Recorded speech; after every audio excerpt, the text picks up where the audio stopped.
Magandang araw mga sisilab! Bagong content creator ka ba? Gusto mo din bang maging mahusay, maging matagumpay na content creator? Well, yan ang sabay-sabay nating aaralin today. Kaya mga kasisi, manood, makinig at isabuhay! Pero bago ang lahat, pwede po bang pagkatapos ng video, pwede po bang paki-like or pakipusuan, leave a comment, and share upang ang ibang mga kasisi natin ay may matutunan. At kung hindi ka pa nakapollow, click follow for more tips and tutorials. Sisi Love, isa ka din ba sa nangangapak kung paano ka magiging magaling, magiging mahusay at matagumpay bilang isang content creator? Hindi lang ito padamihan ng followers. Hindi lang ito padamihan ng like or padamihan ng views. Dapat may puso ka rin. Dapat may connection ka sa iyong mga audience, sa iyong followers. At ang iyong mga gawa, dapat quality.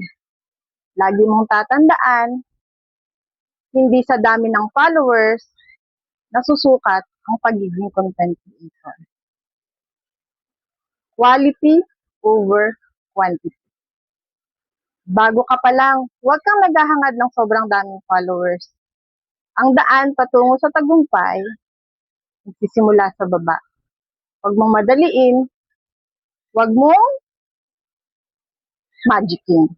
Paano ako nagsimula dito? Nagsimula rin ako walang alam katulad nyo. Kaya ngayon, share ko po sa inyo kung ano yung mga bagay na natutunan ko at hanggang ngayon inaaral ko. At ibabahagi ko po yon sa inyo. Bibigyan ko kayo ng mga ilang tips na ginagawa ko, na experience ko, at natutunan ko. Bago ako natutong humarap sa inyo. Unang-una, sa pagiging content creator, alam mo ang goal mo. Alam mo kung ano ang magiging niche mo. Normal, na nag-uumpisa tayo, hindi natin talaga alam kung ano ba ang magiging topic natin, kung ano ang magiging niche natin. Nangangapa tayo. Kasi ang unang iniisip natin, pagpasok natin sa content creation, yung may kita dito, di ba? Lagi natin iniisip, paano kaya nila ginagawa yun? Iniisip natin, paano kaya sila kumikita doon? Pinasok lang natin yung pagiging content creator, pero hindi natin alam kung paano. Hindi nga natin binasa yung mga community standards, di ba? Hindi natin alam yung mga rules, hindi natin alam na may ganito pala, may bawal. Hindi natin alam lahat yun. Hindi natin alam kung paano. Pare-pareho tayong nangapa sa umpisa. Kagaya nyo, nangapa rin ako. Marami rin akong experience. Aminin natin sa totoo, kaya natin pinasok to. Kasi nalaman natin na, may kita pala kapag nag-post sa Facebook. May pera pala kapag gumawa ka ng maraming content. So, ang dami. Halos lahat tayo naghangad na, ganun lang pala, magpo-post ka lang pala. May kita na, may pera na, may dolyar na. Pero nagkamali tayo. Madami pala tayong dapat pagdaanan. Madami tayong dapat pag-aralan. At madami tayong dapat iwasan. Kaya mga kasisi, sa unang pagkakataon, klinik natin ang ating professional dashboard. Sabi natin sa sarili natin, sige nga, subukan ko kung kikita ako dito. Klinik mo, tinorn on mo. Hindi mo naman alam kung paano. Basta sinubukan mo lang, hindi ba? Kasi nalaman mo, may kita pala.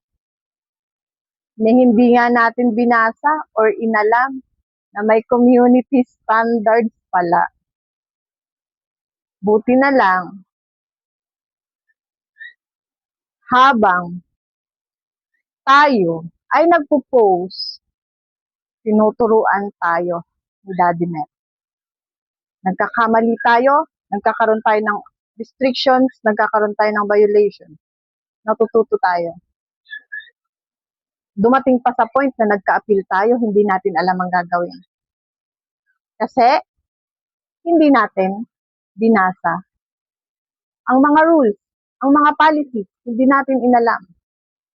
Hindi rin natin alam kung paano i-deliver ang ating mga videos, ang ating mga reels, ang ating mga posts, ang ating mga content, ang photos, ang text, ang story.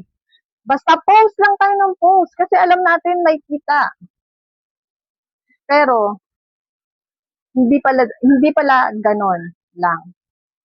Dapat pala quality para kumita tayo. So, paano magiging quality ang ating mga pinopost? Unang-una, dahil sisi ka na, unti-unti mo nang nalalaman, unti-unti mo nang natutunan, kung ikaw man ay nagpo-post ng random, okay lang yun. Pero sa oras na mapanood mo to, oras na makita mo to, subukan mong tanungin ang sarili mo. Ano ang gusto ng puso? Ano ang gusto ng puso mo? Saan ako magaling? Saan ako mahusay? Saan ako masaya? Doon ka magsimula. Saan ka magaling? Saan ka masaya? Saan ka mahusay? Umpisahan mo. Sabi nga nila, sundin mo kung ano ang tinitibok ng puso mo. Sa pagiging content creator, unang-una, dapat alam mo ang niche mo. Alam mo kung ano ang magiging topic mo. Kung ano ang magiging focus mo. Kung ano ang ihahatid mong mga content sa audience mo o sa followers mo. Dapat alam mo ang branding mo. Dapat may sarili kang brand. Dapat original ka. Define your niche and branding. Kasi hindi lahat ng tao mapiplease mo. Hindi lahat ng tao manonood sa'yo. Pero kung may sarili kang niche at brand, madali ka nilang makikilala.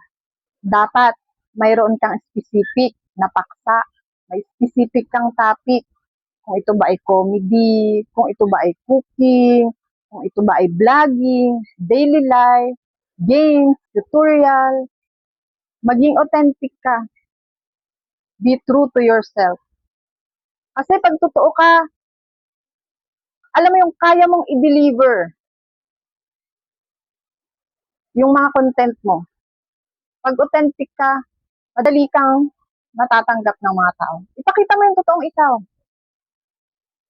Be true, be authentic, be organic. Sabi nga.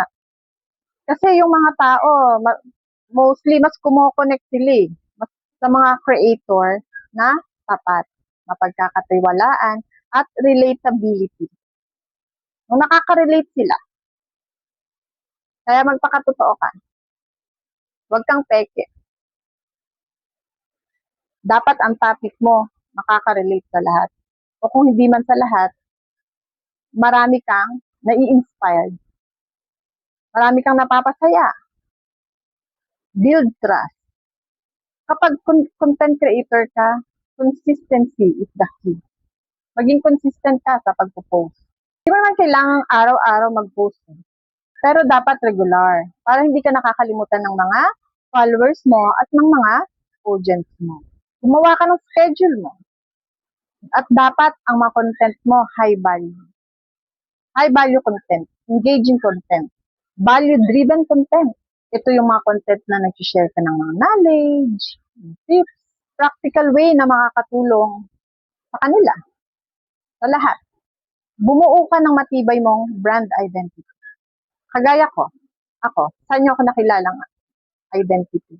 Di ba hindi sa pangalan ko, kundi sa branding ko na Darna. Hindi ako superhero, pero mas nakilala niyo ako sa branding na Darna. Wala pa ako sa content creation, Darna na ang branding ko. Yun, yung tinatawag na branding. Meron kang screen name, parang artista. Meron kang screen name kung saan ka makikilala ng mga followers mo, ng audience mo. Build your brand identity. Magkaroon ka ng sarili mong tatak, ng sarili mong watermark na hindi makokopya ng iba. At sa pagko-content, dapat may sarili kang style. Kahit sa mga videos mo, dapat consistent ka. Consistent ka sa mga visuals, sa mga posts, sa color, sa font, sa editing style. Dapat pag dumaan yun sa feeds or wall ng followers mo, hindi ka pa nila nakikita. Pero alam na nila na, ay, kay Darna to. Ganon. Ay, kay Darna to. Kay Darna to style. Kay Darna template to. Dapat kaya mo ding i-master ang paggawa ng reels, ang pagbuo ng mga videos. Kasi yung reels, siya yung pinakamabilis na way para makahakot ka ng mga viewers. So, dapat alam mo kung paano kanila ma-discover. Na yung pagdaan mo sa wall nila, panonoorin ka talaga nila. Yung hindi ka nila scroll up. Yung pag nakita ka nila, mapapahinto sila. Anong tawag doon? Dapat, pag ikaw gumawa ka ng video, meron kang hook. Dapat, sa first 3 seconds, sa unang 3 segundo ng videos mo, dapat na-hook mo na sila. Dun pa lang, dapat nakuha mo ang attention nila. May punchline ka. Dapat makuha mo yung attention ng mga audience mo. Dapat ang visuals mo, high quality din. Yung kapag nag-video ka, malinaw, may maayos kang lighting. Hindi yung nag-video ka, yung mata mo nandito, yung pilik mata mo, wala sa ayos. Dapat pag nag-video ka, malinaw, may maganda kayong lighting, steady yung camera mo, hindi gumagalaw, yung hindi lumilindol. Okay lang kung ang cellphone mo, mumarahin. Okay lang kung smartphone yan, as long as yung camera is malinaw, steady, may maayos na ilaw, at yung pagkaka-film, at yung angulo, maayos. Hindi yung malikot, hindi yung madilim. At dapat, mauunawaan at maiintindihan ka ng mga manonood sa iyo. Dapat, ang video mo, original. Originality. Dapat ang post or content mo, sa'yo talaga. Isa sa hate yan, ni Daddy Met, yung copyright. Yung kinopya mo lang. Iiwasan mo yung pag-repost ng mga video galing sa ibang platforms or galing sa ibang apps na merong watermark. Alisin mo yun. At kung meron kang long-form videos, i-repurpose mo. Yung pwede mo siyang gawing reels. At kung gagawa ka ng video, dapat marunong ka mag-storytelling. Dapat marunong ka magkwento. Dapat yung bawat post mo, maging kawili-wili. Ilalagay mo sa kwento mo yung mga layunin mo. Engagement. Sa engagement naman, dapat, kung consistency is the key, engagement is the key din. Napakadaming susi dito sa pagko-content. Hindi lang sa bahay nyo maraming susi. Dito rin.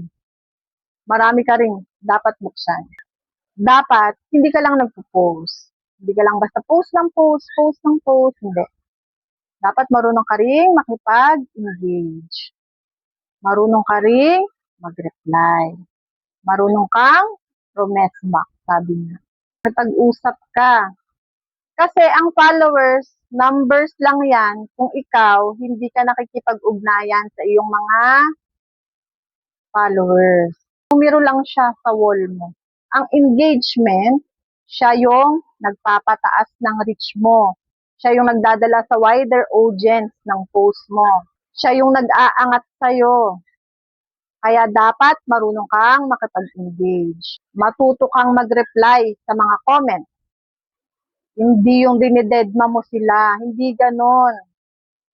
Dapat kinakausap mo sa comment section ang iyong mga followers o ang iyong audience o kung sino man ang nag-comment sa iyo. Magkaroon ka ng connection sa kanya. Entertain mo siya. Call to action. Magtanong ka sa caption mo. Magtanong ka sa comment section. Or kung may tanong siya, dapat din sinasagot mo. At dapat alam mo ang sagot mo sa tanong niya. Patatagin mo ang community mo. Community building. Pwede kang bumuo ng mga groups, ng GC, ng group chat, ng group sa Facebook, para magkaroon ka ng community. Pwede kayong doon mag-usap-usap, doon kayo mag-share ng mga posts nyo. Palakihin mo ang community mo.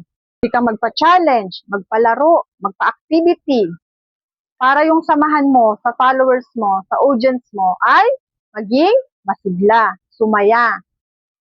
Hindi lang yung may content ka, yung na-attract mo sila, yung nakukuha mo yung attention nila. Dapat papansin ka. Bukod sa chismosa ka, magpapansin ka. Hindi ka lang dapat chismosa. Dapat papansin ka din. At ito, higit sa lahat, dapat active listener ka. Kilalanin mo ang iyong mga supporters. Kilalanin mo ang iyong mga followers. Mag-reply ka at bigyan mo sila ng halaga. Kung ikaw, hindi ka pinapahalagahan ng jowa mo, ang followers mo, bigyan mo ng halaga. Yung mga tanong nila, sagutin mo. Yung mga suggestions nila, tanggapin mo. Kapag may mali ka, kapag kinorek ka nila, okay lang yon, tanggapin mo. Kasi malay mo, tama sila. Aralin mo. Tugunan mo yung pangangailangan ng mga audience mo, ng followers. Magbigay ka ng malinaw, detalyado, at maaasahang sagot. May mga pagkakataon na magkakaroon ka rin ng mga bashers mo. Dapat kaya mong i-handle yon.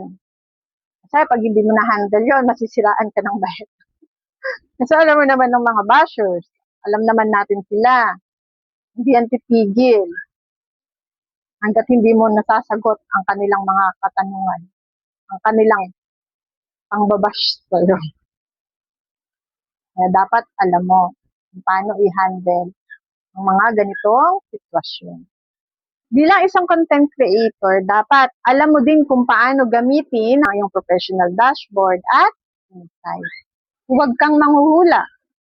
Gamitin mo yung mga tools, mga suggestions, mga tips ni Daddy Met, kung alin dito yung gumagana para sa'yo. Analytics. Dapat alam mo yung time kung kailan ka dapat mag-post, kung kailan active ang mga followers mo, anong araw, anong oras. Alam mo kung ano yung ipopost mo, kung alin yung mataas at mababa ang reach, kung alin yung mataas at mababang engagement. Dapat inaalam mo din yun. Bilang content creator, dapat yung mga budgets, chinecheck mo rin. Kasi nakakatulong ito para sa visibility ng profiles mo. Yung mga rising creator, top fan, yan. Dapat lahat yan, chinecheck mo, naka-turn on sa'yo. Yung pag-schedule ng post kapag busy ka, dapat regular kang nagpo-post, hindi man araw-araw. Pero, dapat regular para hindi ka makakalimutan ng mga audience mo. At bilang isang content creator, dapat mindset mo maayos. Dapat may integrity ka rin. Ang pagiging content creator ay parang pagtakbo ng marathon. Hindi siya sprint. Dapat nakapokus ka sa value ng content mo. Tanungin mo yung sarili mo. Ano yung makukuha ng mga viewers mo, ng audience, ng followers kapag pinanood ka nila o kapag nakita nila ang post mo? May matututunan ba sila? Inspiring ba yon? Mapapasaya mo ba sila? Radical indifference. Sabi ko kanina, huwag kang magpapa-apekto sa mga bashers mo o sa bilang ng mga likes mo, sa bilang ng mga views mo. Tuloy-tuloy ka lang. Be consistent. Manatili kang tapat sa layunin mo, sa goal mo. Focus ka. Magpatuloy ka sa paggawa ng high value content. Aralin mo. Na hindi ka alam, aralin mo. Manood ka, makinig ka. Higit sa lahat, dapat marunong kang makinig. Kapag may isang content creator na nagsabi sa'yo or kinorek ka niya, tanggapin mo, makinig ka. Lalo na kapag hindi ka sure, tandaan mo, ang pinakamagaling na sisi ay iyong patuloy na natututo, nag-aaral at nakikinig. At hindi natatakot na sumubok ng mga bagong konsepto. O mga sisilabs, ikaw ba ay may natutunan? Hanggang sa muli. Paalam!